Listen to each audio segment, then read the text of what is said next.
Alright, let's have a look at some of the advanced swing variations that I use in my training and with my clients.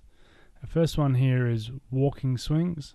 So what we're looking for with walking swings is to get the kettlebell going, and then we want to pop the hips through, little shuffle of the feet as the kettlebell is up in front of the chest or the head.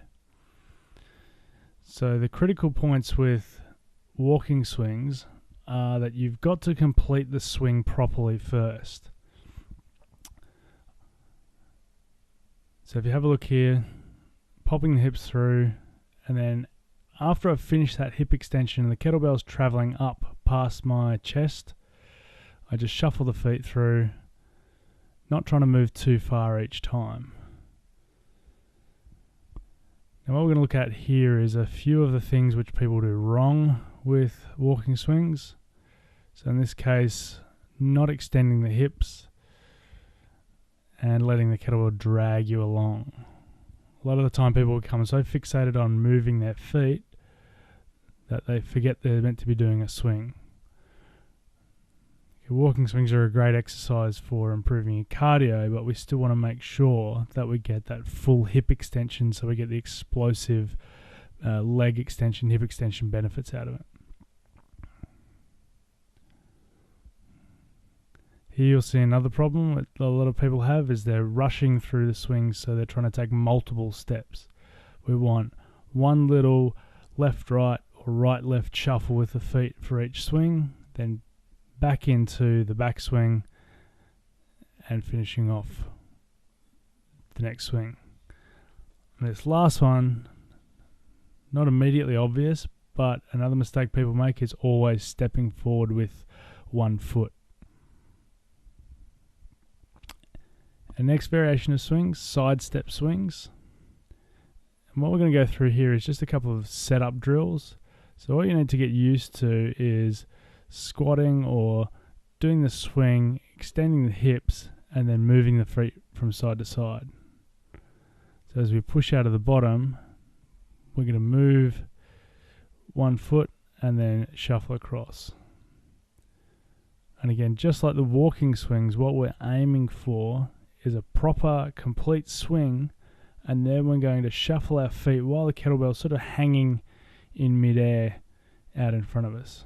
So pop it up, quick shuffle, let the kettlebell swing back down, complete another full swing.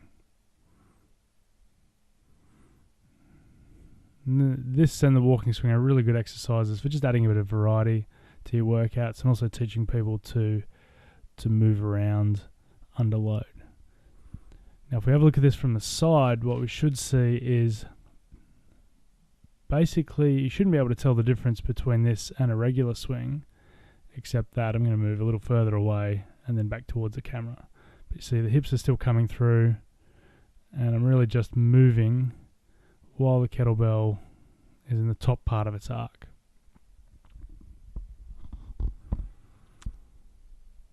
Our next one is swings with a 90-degree turn. And again, we go through a little setup drill here in order to learn that as we come out of the bottom position of the swing, we need to unweight one side of the body so that we can get that foot up off the ground, because we're going to pivot on the ball of the other foot. And if you're doing this exercise, make sure that you're on a surface which allows you to turn and that you have shoes on which allow you to turn as well.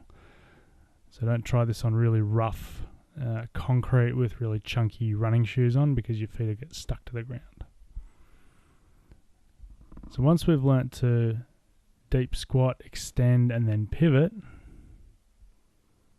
we need to learn to bounce from one pivot back in the opposite direction, because ideally we're looking for a series of consecutive swings and each swing accompanied by a 90-degree turn, either pivoting forwards or pivoting backwards. So a couple of swings to get it moving.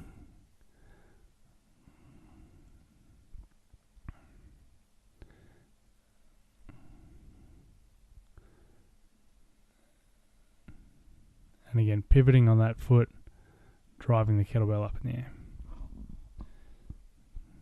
And our last swing variation here is swings with a 180 degree turn.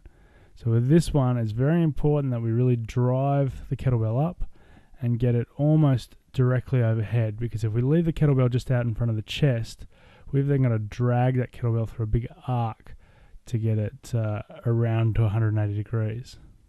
And as you'll see from this, you actually start on one side of a line, and then when you pivot, you move quite a long way. You don't actually pivot on the spot, so the kettlebell moves from side to side. And this is a really good exercise for advanced kettlebell trainees. It makes things a little more interesting for them. And one of the nice things about all these variations is it tends to stop people from counting repetitions on you. And that can lead to some more interesting workouts because people don't get fixated on completing a certain number of repetitions.